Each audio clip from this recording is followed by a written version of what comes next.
Lo que perturba a los hombres no son precisamente las cosas, sino la opinión que de ellas se forman.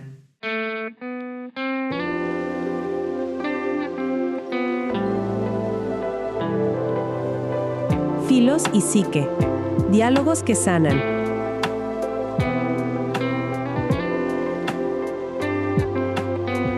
Bienvenidas y bienvenidos a este espacio para sentir, pensar y cuestionar. Iniciamos.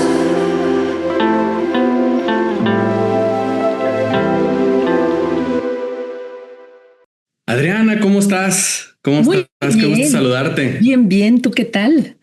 Muy bien, oye, pues aquí muy interesado de leer, de escuchar la frase que nos acabas de compartir, esta frase de Epícteto. Y fíjate que es una frase que yo escucho muchísimo ya ahora por todos lados, en videos de YouTube, en Reels de Instagram, de TikTok, porque pues es una frase que se ha recuperado mucho del estoicismo. Y creo que es una frase que llama mucho la atención o que impacta a las personas porque de alguna manera nos hace pensar en que las cosas que nos hacen sufrir tienen algún elemento sobre el que nosotros podemos hacer algo. Sí, fíjate que yo creo que si tomamos en cuenta esa frase y como bien dices, cómo está resurgiendo, ¿no? De alguna manera, y no solamente esta frase del estoicismo, sino varias corrientes filosóficas, yo creo que también es súper interesante darnos cuenta que de allí surgen muchas ideas para la psicoterapia.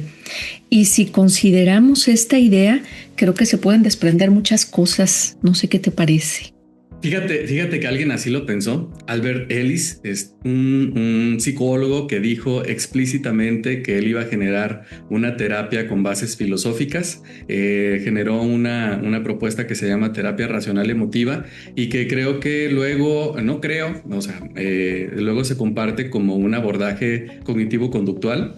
Y que pues ha influido mucho en la manera de entender algunos abordajes que son de hecho como muy respetados o que son como muy considerados. Por ejemplo, en Estados Unidos los seguros sí pagan la intervención de los especialistas, pero tiene que ser a través de la terapia cognitivo-conductual. Entonces ha tenido como digamos, como su influencia y también su respeto. Pero lo que yo quisiera decir acerca de Albert Ellis y de esta propuesta es que él consideró recuperar para la psicoterapia, ¿no? Para el tratamiento del sufrimiento psíquico, algunas bases de la filosofía y de los filósofos. Recuerdo que él hablaba de las bases que toma de Sócrates, que toma de los estoicos y que toma de algunos filósofos modernos. Y yo quisiera comentar que hubo una idea que a mí me gustó mucho de Albert Ellis y que me parece que también recupera la tradición filosófica de Sócrates. Él dice que hay una serie de creencias irracionales que están ahí en nosotros, acompañándonos en nuestras experiencias, que cuando nosotros tenemos estas experiencias las interpretamos a través de estas creencias erróneas. Pero fíjate que él decía que no son tanto estas creencias erróneas las que nos hacen sufrir, sino el diálogo que tenemos con nosotros mismos. Es decir, que nosotros todo el tiempo nos estamos hablando a nosotros mismos y aquí la pregunta sería, ¿cómo nos hablamos a nosotros mismos? ¿A través de qué presupuestos nos hablamos a nosotros mismos? ¿A través de qué principios hablamos con nosotros mismos? Y si nosotros reconocemos los principios con los que hablamos con nosotros mismos, pues quizá podemos tener como un mejor mapa de si el diálogo que tenemos con nosotros y hacia nosotros es sano. Sí, fíjate que esto luego muchas personas lo comentan, este diálogo interno del que tú hablas, lo comentan como el angelito y el diablito, ¿no? Que Ándale. dicen una cosa y dicen otra. Y entonces es como esa forma, como bien mencionas, de hablarse. Y que bueno, si nos damos cuenta, si nos hacemos conscientes de que tenemos la capacidad para hacernos responsables, yo diría, de ese diálogo interno, de cómo nos hablamos, creo yo que podemos tener una vida más tranquila, más agradable, más en armonía. No estoy diciendo que esto sea la solución mágica, el camino directo a la felicidad, como hemos hablado en muchas ocasiones, que no existe, sino que es como una herramienta entre muchas que tenemos para poder alcanzar esa tranquilidad.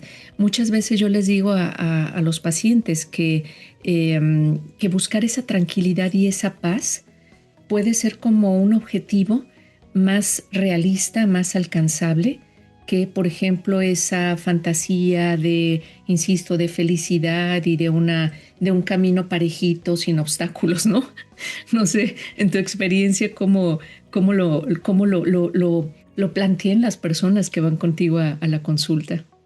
Sí, que hay una serie de expectativas muy, muy altas acerca de cómo uno debe sentirse en la vida y acerca de cómo tienen que pasar las cosas y que si no pasan de esa manera, entonces hay desgracia, ¿no? Y bueno, pues eso me lleva a pensar en algunas creencias que propuso Albert Ellis. Fíjate que él propuso 11 creencias que él consideraba que estaban presentes en las demandas que hacían las personas de psicoterapia. Él así puso 11 creencias irracionales, ¿no? Entonces, a lo mejor las podemos platicar y ver y ver pues cómo nos las hemos encontrado en consulta con los pacientes y también cuáles son los argumentos filosóficos y de la experiencia que podemos dar para combatir estas creencias, porque estas creencias son algo así como esos fantasmas que tenemos que desinflar, ¿no? Como esos obstáculos que tenemos que tirar. Y bueno, por decirlo de alguna manera, ¿no? Pero como tú lo estás comentando, ¿no? Creo que como en el diálogo interno ir desarmando esas creencias o por lo menos darnos cuenta que ellas operan para muchas cosas. Una de ellas que yo creo que es como muy común y seguramente te lo has encontrado en consulta, dice más o menos así. Es una necesidad absoluta para un adulto ser amado y aprobado por cada persona significativa en su entorno. ¿Cómo ves?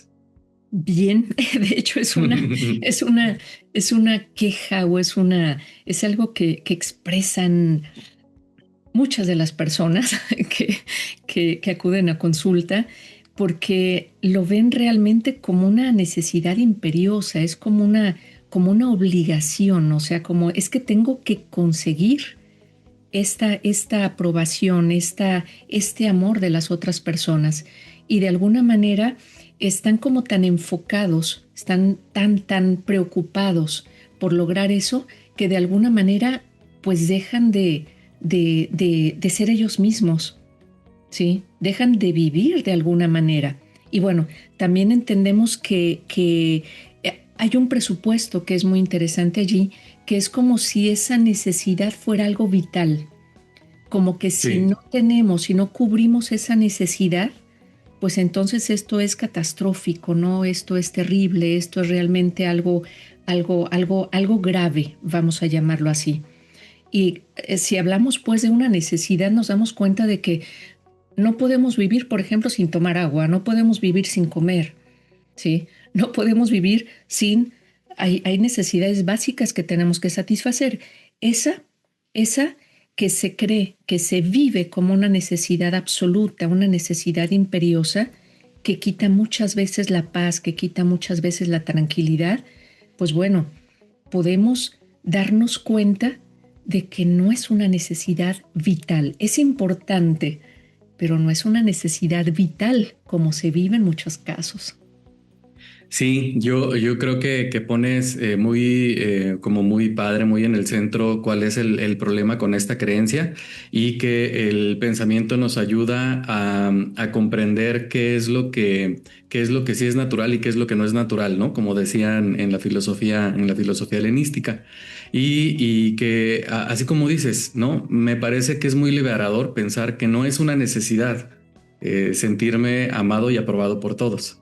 Me parece que si partimos de ahí, las personas pudiéramos experimentar como un mundo más amplio, ¿no? Porque entonces me puedo mover con libertad independientemente de que las personas me quieran o no, porque ese asunto de que las personas me quieran o no, pues escapa de nuestras manos. Digo, de que todas las personas nos quieran o no. O sea, yo creo que hay un ámbito en el que sí podemos nosotros influir, por ejemplo, con las personas más cercanas, ¿no? Con las personas más cercanas, creo que en sí, afortunadamente, todos tenemos como este contacto con personas cercanas y que nos van a querer. Y también dependerá de nosotros que pues seamos, digamos, como unas buenas personas con nosotros, ¿no? También para recibir de ellos cariño, ¿no? Y amor y comprensión y apoyo. Pero todas las personas, pues ese es un imposible, ¿no? Es un imposible y además es una pretensión, un poco narcisista, pensaría yo, ¿no? Un poco muy, ¿no?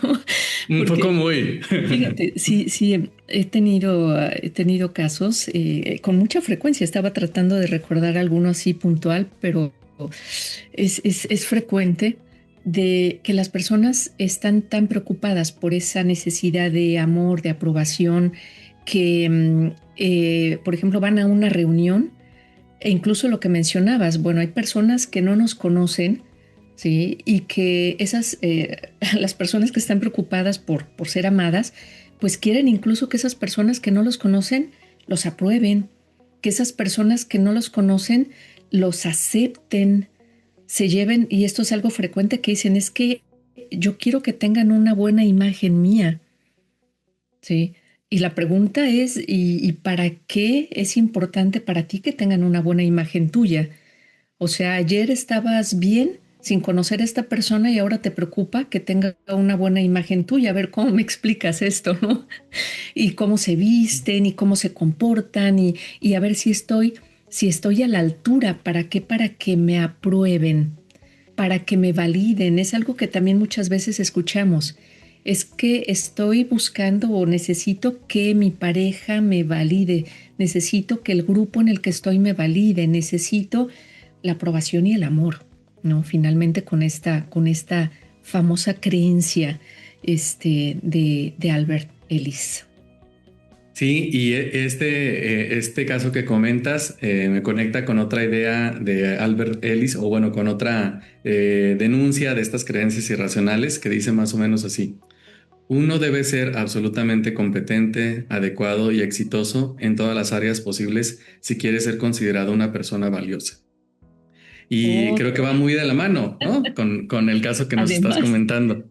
Sí. además, esta situación y lo hemos comentado en otros episodios, esa como necesidad de ser exitosos, esa necesidad de hacer las cosas, dice la gente, perfectas. Es que a mí me gustan las cosas perfectas, dicen con frecuencia.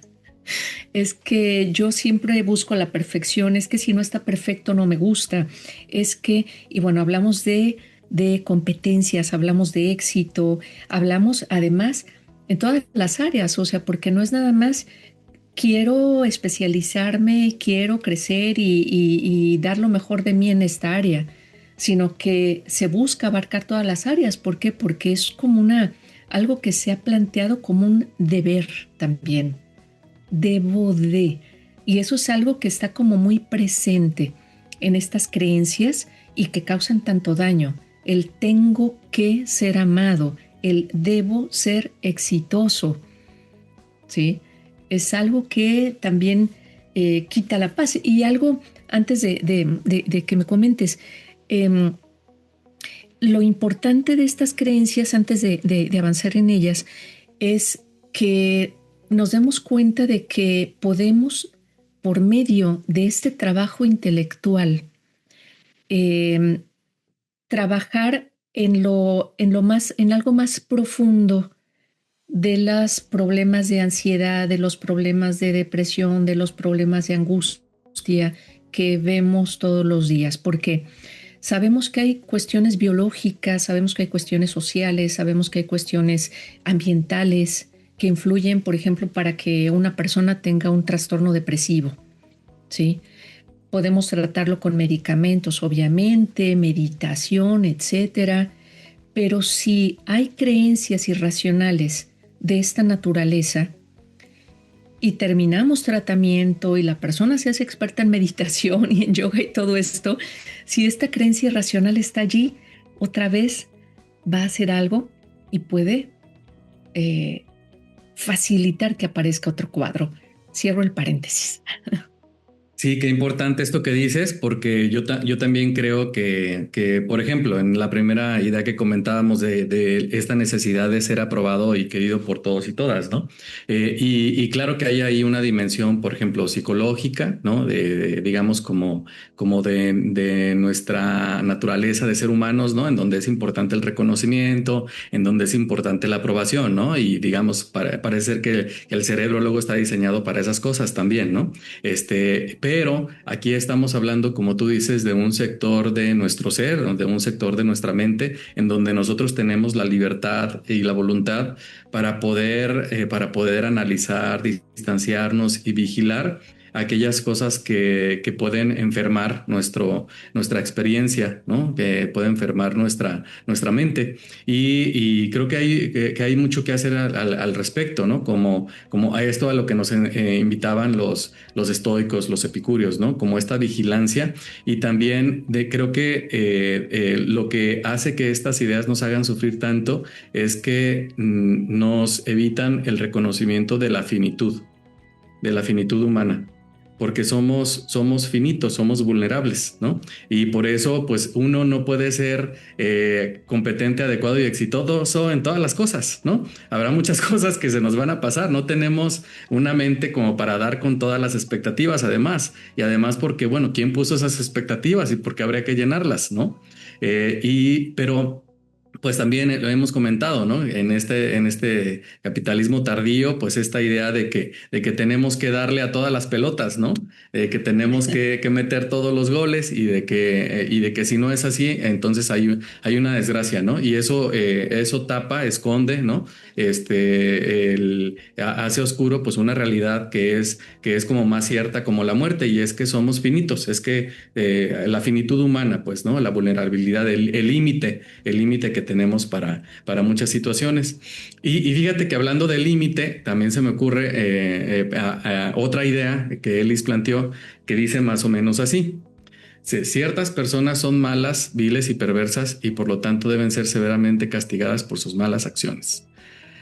Creo que aquí hay pues no sé, como que podemos discutirlo mucho, ¿no? O sea, que podemos discutirlo mucho. Creo que es incluso como un asunto filosófico, ¿no?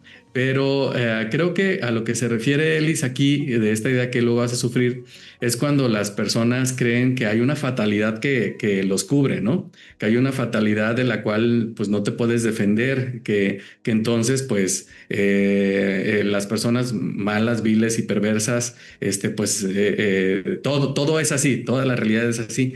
Pero también pienso que tiene que ver con esta idea de que cuando nosotros nos sentimos como heridos por alguien o vulnerados por alguien, inmediatamente pensamos, pues bueno, que ahí hay maldad, ¿no? Y ahí, en esas situaciones, pues faltaría ver, pues, qué nos pasa y si estamos viendo la realidad, pues más, digamos, como de manera más objetiva. Yo ahí me acuerdo de un caso que acompañé durante un buen rato.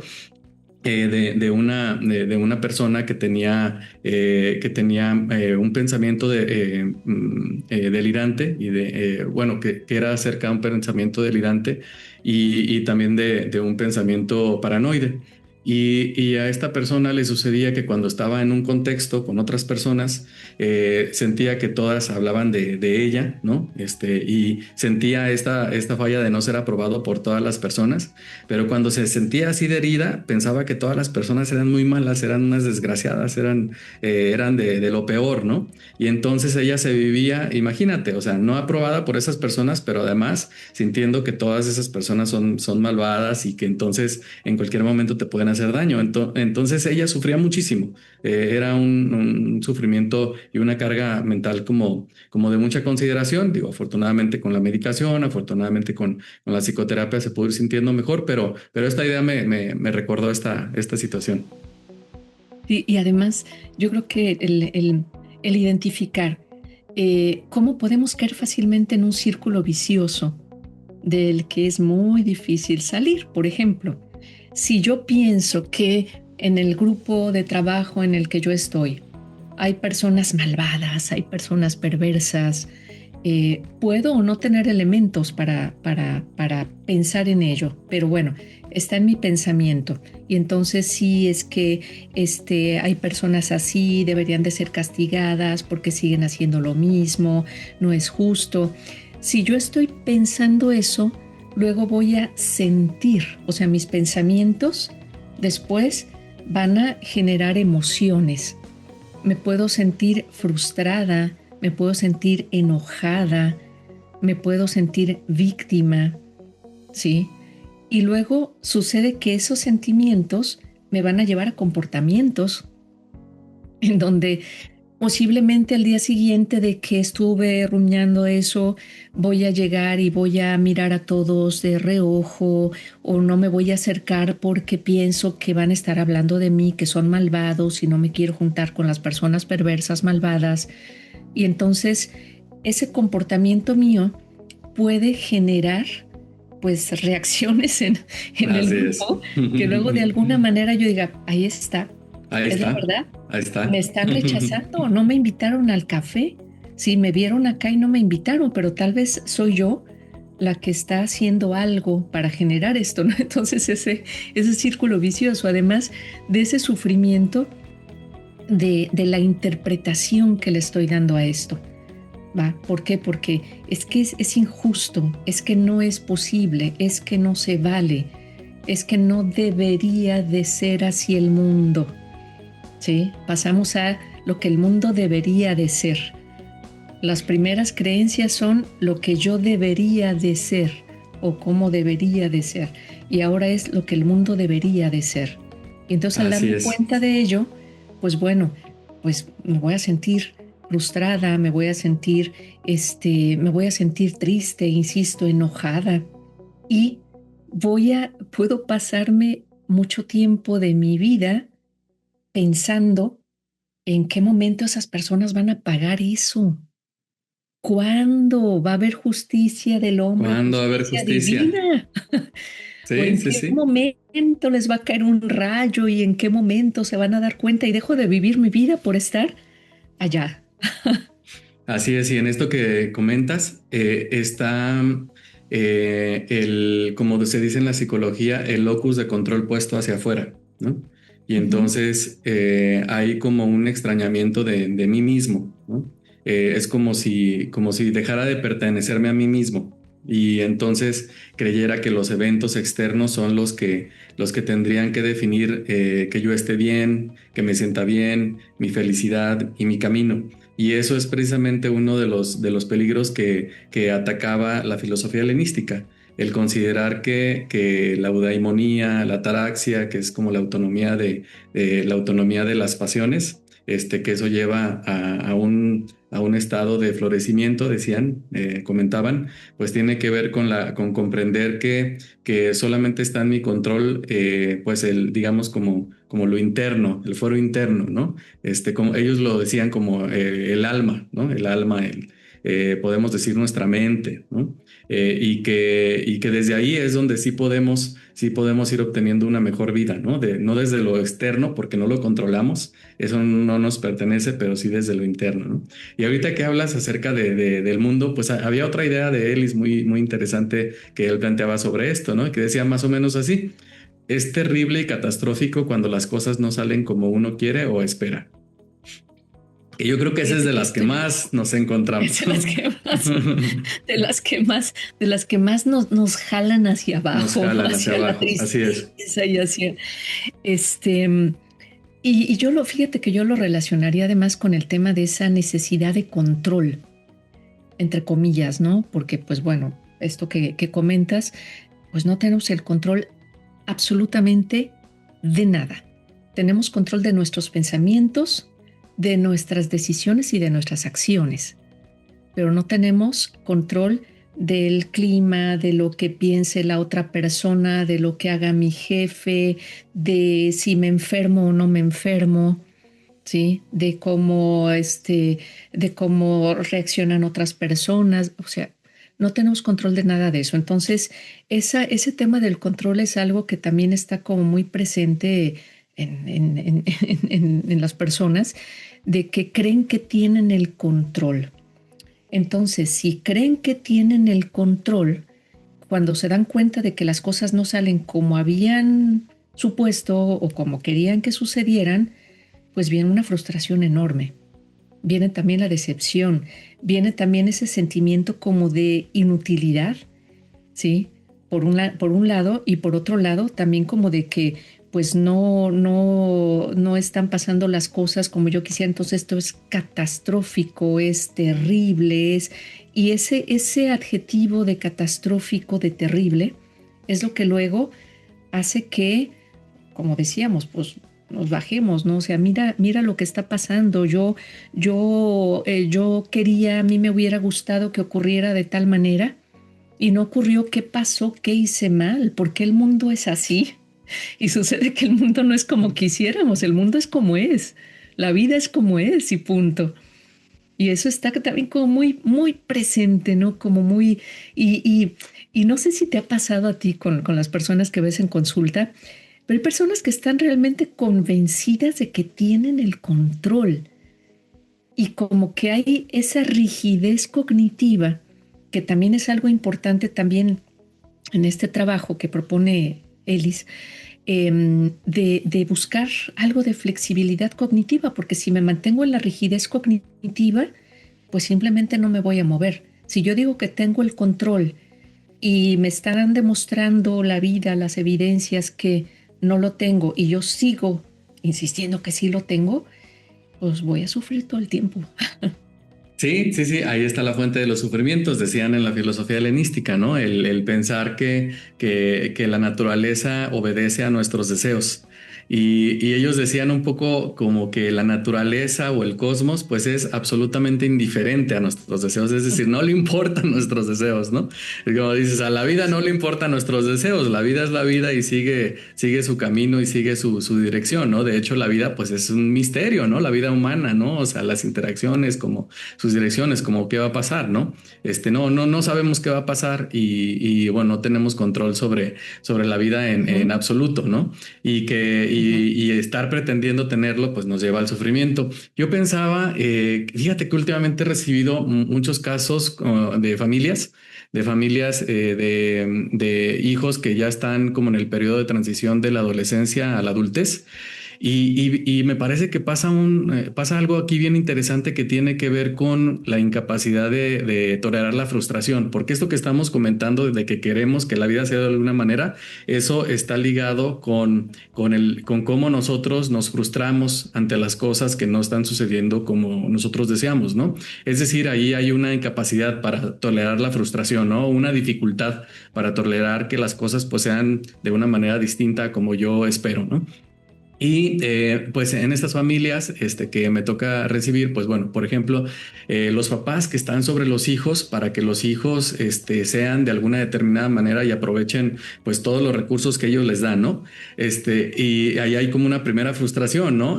Porque luego los hijos pues no aprovechan todo como los papás esperan, ¿no? Pero bueno, pero también hay como una paradoja aquí que yo he visto digamos como en esta generación, en donde luego se acomodan como muchas cosas para estos jóvenes, ¿no? Y no se les permite enfrentarse a la frustración. Y entonces hay una frustración por parte de los papás porque los hijos no aprovechan todo, pero porque ya les pusieron todo enfrente. Y luego los hijos aprovechan todo lo que tienen enfrente y ya no lidian con las frustraciones, ¿no? Porque ya les acomodaron la comida, el estudio, el transporte, ya les acomodaron todas las cosas, ¿no? Pero de todos modos, no se logra que sean los hijos que estos papás esperan, ¿no? Y luego los hijos también, ante ciertas dificultades, experimentan ya no saber qué hacer con las cosas. A mí yo recuerdo en tiempos de la pandemia que comencé a recibir muchos jóvenes como de los 20 a los 28 y que había como una cosa común, y esa cosa común era que, bueno, claro, influido por el tiempo de la pandemia, no mucha ansiedad que estaba ocurriendo, pero esta experiencia de no saber cómo lidiar ante una dificultad con el jefe, de no saber cómo lidiar ante una dificultad de que no me sale algo en el trabajo, de una dificultad en las relaciones con la pareja, ¿no? Y que eso tenía que ver con cómo se esperaba que fueran las cosas, con cómo se esperaba que fuera el mundo, y entonces había como una parálisis. Cuando sientes que el mundo no es como tú esperas, y sientes que no hay solución, pues te paralizas, ¿no? Y pensaría en este asunto, ¿no? De que si esperamos que el mundo sea sea como nosotros esperamos, pues la frustración va a ser mucha, va a ser muchísima. Sí, es entre más grande sea la expectativa, pues más grande es la frustración, la decepción que podemos tener. Y además, no solamente pasa con o estas expectativas o esto que quisiéramos que pase como deseamos, no es solamente con cuestiones del mundo, ¿no? Es también con, por ejemplo, en las relaciones interpersonales. Por ejemplo, también es que yo me casé y yo quisiera que mi pareja sea de esta manera y no es así. Entonces yo tenía una imagen, me hice un cuento de hadas en donde iba a ser todo lindo y mi pareja iba a tener estos comportamientos conmigo. Entonces yo quería eso, yo deseaba eso. Y al darme cuenta de que pues la otra persona es eso, otra persona, pues entonces es como, ay, a ver, esta parte de la película no me la platicaron y ahora ¿qué hago con esto? Y bueno, allí viene el tema también de la aceptación y de esto que comentas también de que pues el mundo, la vida es indiferente a nuestros deseos. Ahí está esa parte pues de la dicotomía, ¿no? Famosa en donde en que sí tenemos control y en que no tenemos control y aceptarlo, no pelearme con la realidad, que muchas veces, esto yo se lo digo muchas veces a mis pacientes, es que te estás peleando con la realidad. O sea, la ansiedad que tienes, la angustia que tienes, el estrés que tienes, si te das cuenta de que te estás peleando con la realidad. Es que no me gusta. Yo no estoy diciendo que te tiene que gustar. O sea, la realidad puede no gustarme, pero si la acepto, voy a digerir mejor y voy a adaptarme mejor a esta situación. Que también, bueno, es, como dices, es como el pan de cada día, ¿no? Y lo vemos en todas partes, no solamente en la consulta, en reunión de amigos, de familia, ¿no? Es que no me salieron las cosas como yo quería, es que yo hubiera querido, pues sí. ¿Y ahora qué vamos a hacer? Pues aceptarlo y a buscar cómo podemos hacer para estar bien dentro de esto que no podemos controlar. Sí, y que eso me lleva a pensar como en cómo experimentamos las emociones. Y que en la filosofía aplicada, digamos, como el alma, en la filosofía helenística, había como un ejercicio de diseccionar, como diseccionar el pensamiento y, bueno, y pensar cómo está la emoción, cómo la emoción está de alguna manera ya construida. Y lo digo en esto que estabas comentando de que cuando alguien se siente como muy mal, como muy, no sé, humillado, hecho a un lado, excluido, no tomado en cuenta, que siente que es visto no de una manera como muy atractiva por las otras personas. O sea, ese sentimiento, o que puede ser un sentimiento muy profundo de enojo, de vergüenza, ¿no? Y que cuando se siente eso, entonces es como si las cosas fueran de esa manera, ¿no? No se disecciona que eso es nada más la emoción y que de la emoción nadie se muere, así como decimos, ¿no? O sea, que me refiero a que esas cosas son internas, pues, ¿no? Y tenemos la capacidad como de tolerarlas y de soportarlas. Claro que hay casos, que ya lo hemos platicado en otros episodios, ¿no? En donde eso pues llega a un extremo y bueno, ya lo hemos platicado, ¿no? Pero me refiero a situaciones como más comunes. Situaciones más comunes en donde experimentamos estas emociones de una manera como muy profunda y entonces no se tiene como este ejercicio o como esta acción de separar esa emoción de lo que está sucediendo afuera o de cómo le estamos poniendo significado a esta emoción. Es decir, no por el hecho de que me sienta lastimado es que en la realidad me están lastimando. No necesariamente del hecho que me sienta excluido por todos no significa que realmente esté siendo excluido, ¿no? De la manera en la que lo estoy pensando. Entonces ahí hay como una distancia entre el pensamiento y la emoción y luego, como tú decías hace ratito, ¿no? La acción y que este diálogo con nosotros mismos pues tendría que tener este elemento de ir separando las cosas, ¿no? Ir separando mi sentimiento y mi emoción del pensamiento y en esa separación también podemos retardar un poquito la acción. Porque ya ves que el asunto es que cuando nos sentimos así reaccionamos inmediatamente y luego nos arrepentimos, ¿no? Nos arrepentimos porque la regamos, ¿no? Y bueno, pues eso me lleva también a pensar en otra idea de Ellis, que dice más o menos así. Estas ya están como en otro ámbito. Están como en un tercer ámbito y esta dice, es más fácil evitar las dificultades y responsabilidades de la vida que enfrentarlas. Ujú. Y pues, híjole, pues creo que también que es una experiencia muy, muy común, ¿no? De humana, muy humana, ¿no? Y que tiene que ver con esto que estábamos conversando. Por ejemplo, como alguien por la dificultad de evitar la vergüenza, entonces miente. Como alguien ante la dificultad de evitar el rechazo, entonces hace como retarda hablar de las cosas, hablar de las realidades, ¿no?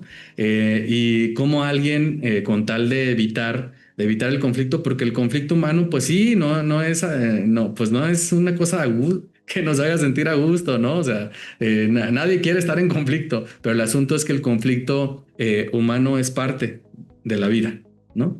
Y, Es decir, no nos pide permiso la vida, ¿no? El hecho de estar vivos, nos implica estar en conflicto. Eso es inevitable. Y el asunto es cómo nos vamos a posicionar frente a este conflicto, ¿no? sí, y esto me hace recordar también en psicoterapia sistémica, vemos cómo muchas veces lo que pensamos que es la solución se convierte en el problema. Esto es algo también súper interesante porque si Sí, yo estoy evitando enfrentar alguna dificultad, alguna responsabilidad, pues eso puede generar un problema diferente al original o agrandar el que ya está existiendo. O sea, para nada es como la solución. Pero bueno, está esa creencia de que es más fácil, de que de alguna manera es una buena opción. Es por eso que hablamos de una creencia irracional. Entonces, eso también lo vemos con mucha frecuencia en todo tipo de relaciones. Por ejemplo, en una relación de pareja en donde hay una dificultad en la crianza de los hijos o en la cuestión de la dinámica de la pareja, en vez de abordarlo en donde se planteen las reglas para comunicar, en donde se hable de cómo van a comunicar, en donde se trate de clarificar, pues simplemente se hace como si no pasara nada. Hay pacientes que me dicen, es que me enojé mucho con mi pareja y pues me fui a dormir sin hablarle. Ok, ¿qué pasó? No, pues al día siguiente, como si nada hubiera pasado, nos sentamos a desayunar y los dos hicimos como si no pasara nada. Bueno, y realmente no pasó nada. No, sí pasó, pero es que eso es más fácil, dicen, porque así, ¿cómo dicen? Es que así evito conflictos. Es que yo sí. soy una persona que le gusta evitar conflictos. Y bueno, sucede que lo estás evitando o le estás como dando la vuelta, pero el conflicto ahí está. Si no lo miras de frente, si no te haces consciente de que tienes una responsabilidad para enfrentarlo, no para discutir, no para pelear por eso, sino de clarificar, que deje de ser algo, una diferencia, que deje de ser una situación que perturbe, sino clarificar. Y eso, bueno, vemos que luego se hacen los problemas, como decía, más grandes, porque además luego se hace una serie de conjeturas.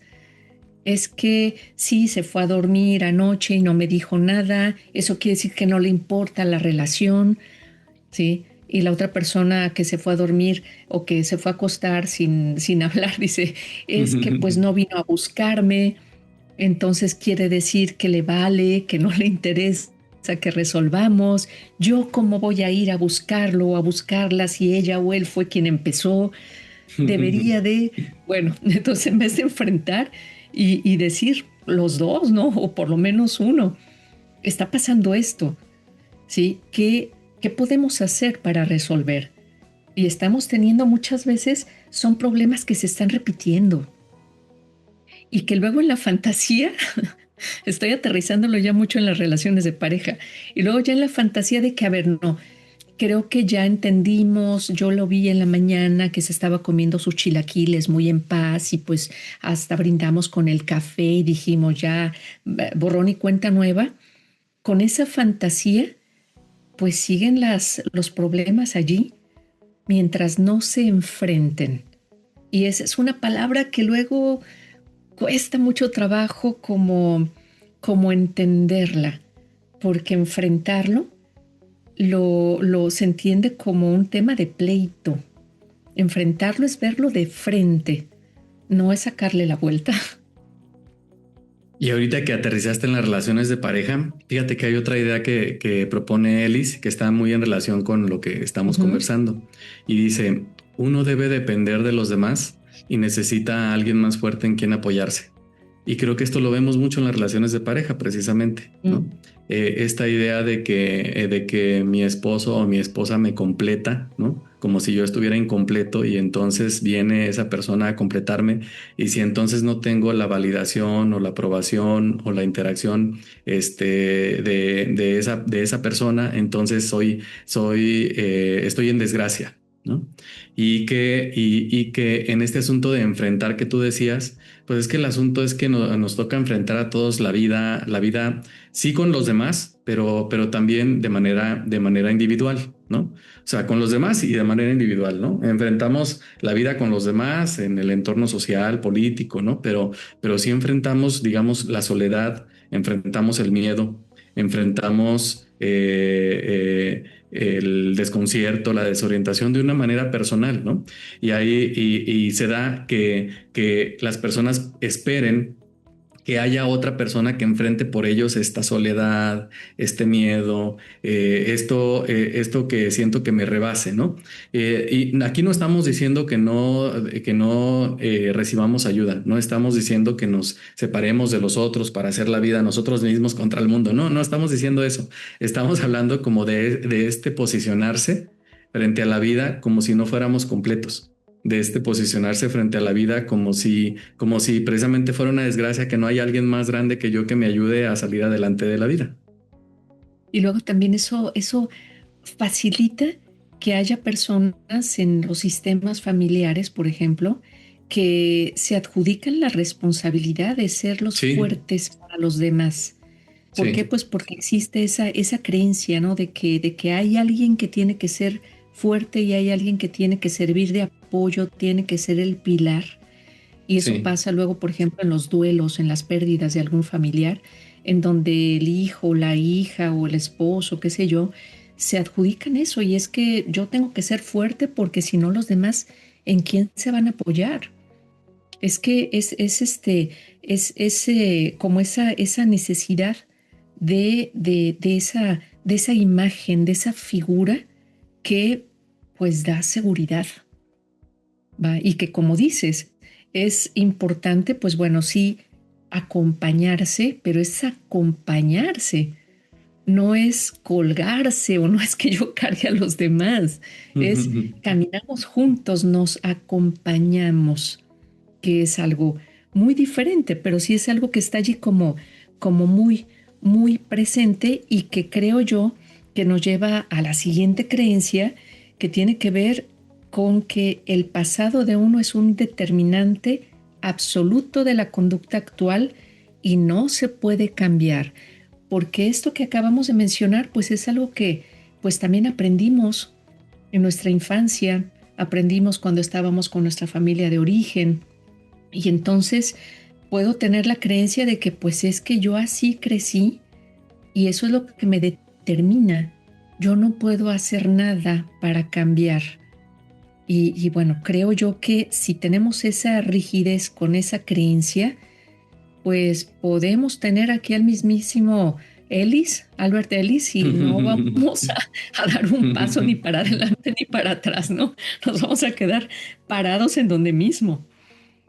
Sí, fíjate que este asunto del pasado que determina la conducta presente, pues fue muy abordado por el psicoanálisis durante mucho tiempo, ¿no?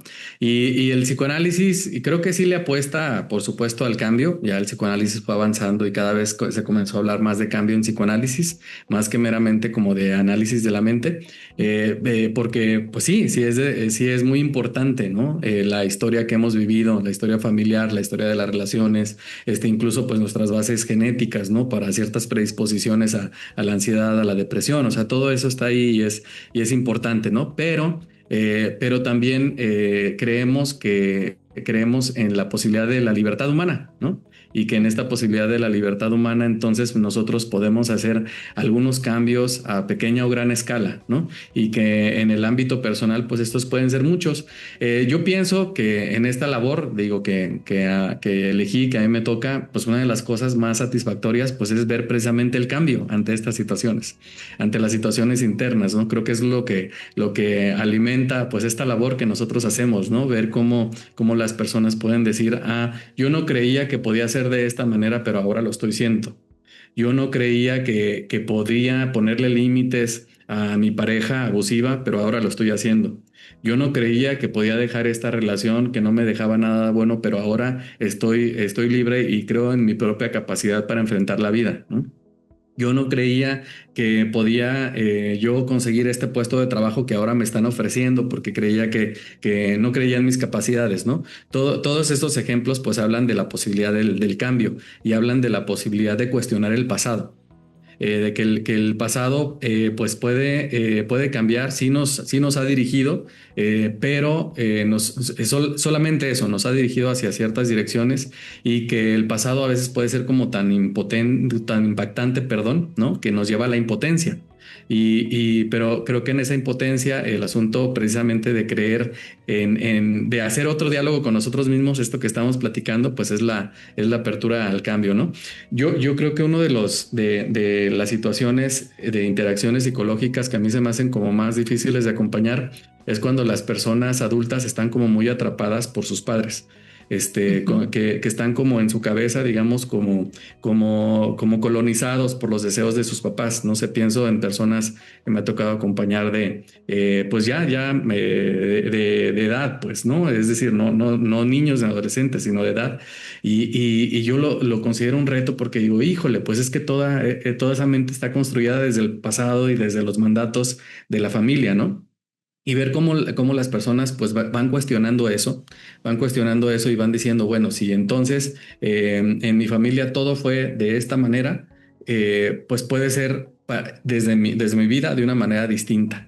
Y bueno, pues eso es posible y es bien satisfactorio cuando se observa, pero tiene que venir de la creencia de que pues las cosas pueden cambiar. Sí, esto que comentas del cuestionarse, porque muchas de estas creencias de las que estamos hablando, pues bueno, son creencias que nos fueron transmitidas, son creencias que en algún momento recibimos y que nos apropiamos. Y sucede que estamos viviendo la mayor parte del tiempo en función de esas creencias. Yo creo que eso es importante también comentarlo, por eso el hablar de ellas. Si no las cuestionamos, pues vamos a seguir caminando con esa creencia, valga la redundancia, creyendo que esa es la verdad, creyendo que que eso es lo que debe de ser, más que hablar de la verdad, que así es como debe de ser. Si yo comienzo a cuestionarla, pues entonces me voy a ser responsable de lo que sigue. De otra manera, pues otra vez voy a culpar al pasado, voy a culpar a mis padres, voy a culpar a mi tatarabuelo porque por lo que hizo y que está repercutiendo en mí, entonces yo no puedo hacer nada.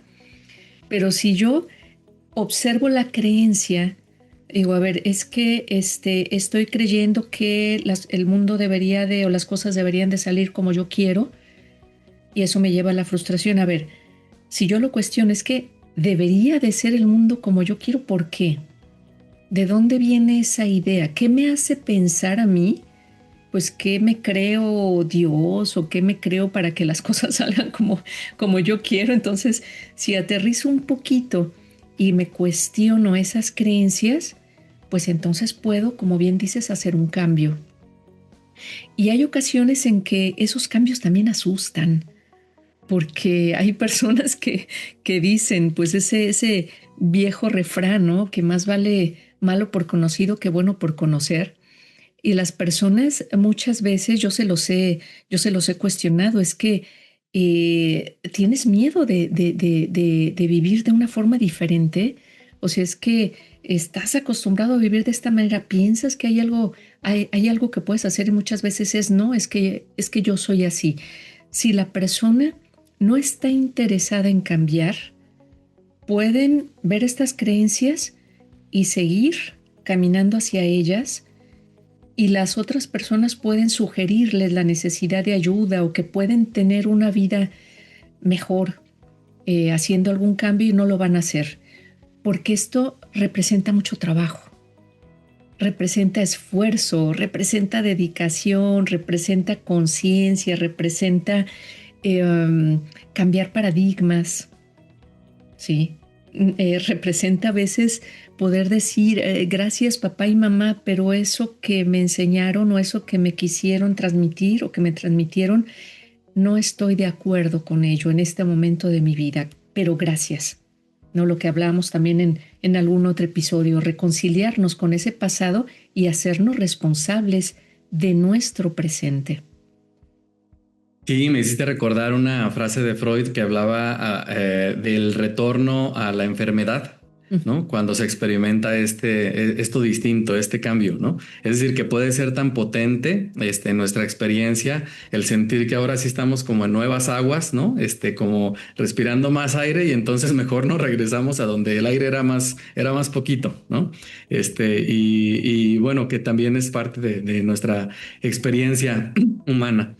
Y además, Pues perdón, sí. antes de que continúes, nada más me parece interesante también que muchas veces cuando ya se acerca el cambio, cuando ya en un proceso terapéutico ya se está vislumbrando el cambio, muchas personas desertan.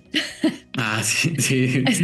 Hay personas que luego dicen, no, yo ya no voy a ir a consulta porque yo me siento muy bien, yo creo que ya no es necesario que vaya, yo creo que no, ya abordamos, pues ya no tengo nada que decirle a mi terapeuta, ya hablé con Oscar y le dije, no, Oscar, yo creo que ya estoy curado, ¿no? Yo siempre les digo, a ver, habla con tu terapeuta y exponle que quieres terminar, que quieres cerrar tu terapia, que si es el momento, que si ve alguna situación, porque puede ser que sea que viene el cambio y le esté sacando la vuelta. Ahora sí, ya te dejo terminar. No, sí, qué importante esto que comentas, porque pues habla de los procesos que nosotros tenemos en este diálogo con nosotros mismos, y que cuando el diálogo pues de repente se hace desconocido, ¿no? Que esta parte de la que estamos hablando con nosotros mismos se hace diferente, pues hay mucho miedo, ¿no? Y de ahí, de nuevo, entonces la importancia de hacer estos ejercicios que estamos comentando de autoconocimiento, ¿no? Estos ejercicios de pensar en la emoción, de analizar la creencia, de hacerle preguntas a esa creencia, si ante nuestras preguntas esa creencia se sostiene, ¿no? Y también de ver esa conexión entre esa creencia, nuestra emoción y la conducta, ¿no? También si lo que estamos haciendo, como tú decías hace rato, refuerza el problema o lo soluciona, ¿no? Y bueno, pues me parece que son herramientas filosóficas, bueno, que después se pasaron a la psicoterapia, pues que se hace muy necesario pues tenerlas en la vida para estar pues precisamente buscando vivir de una manera más amplia. Y yo creo que se trata de ese autoconocimiento del que hemos estado hablando en tantas ocasiones.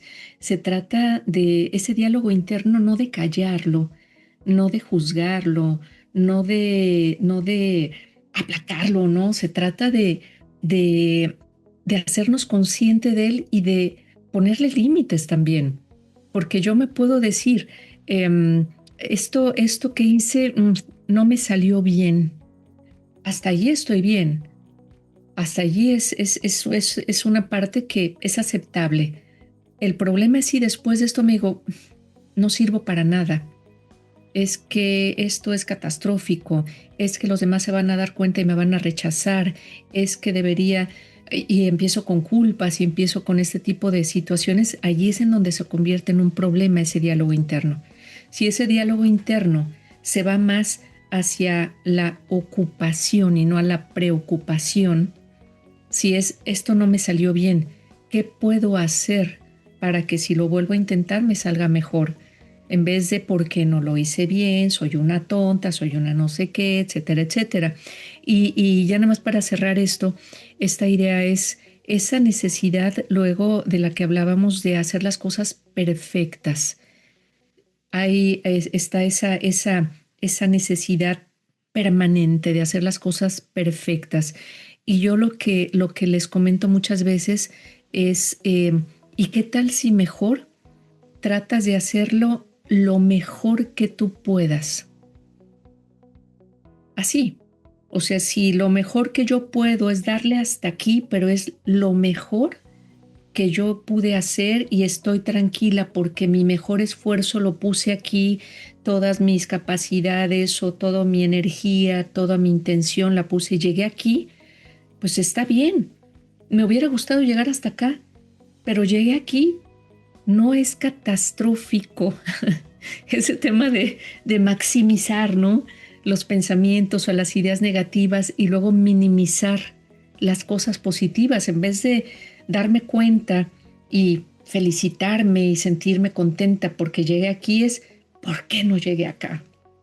Y ahí es en donde luego empieza como el autocastigo, ¿no?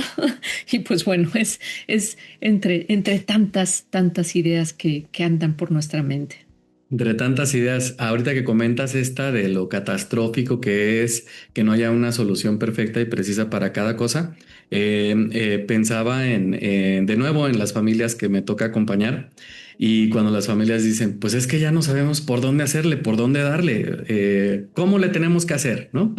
Entonces, recuerdo una última cosa que yo le comentaba ahí a una familia y les decía, bueno, pues no hay un libro que diga cómo tiene que ser y solucionar sus problemas la familia Pérez. No hay un libro sobre la familia Pérez, ¿no?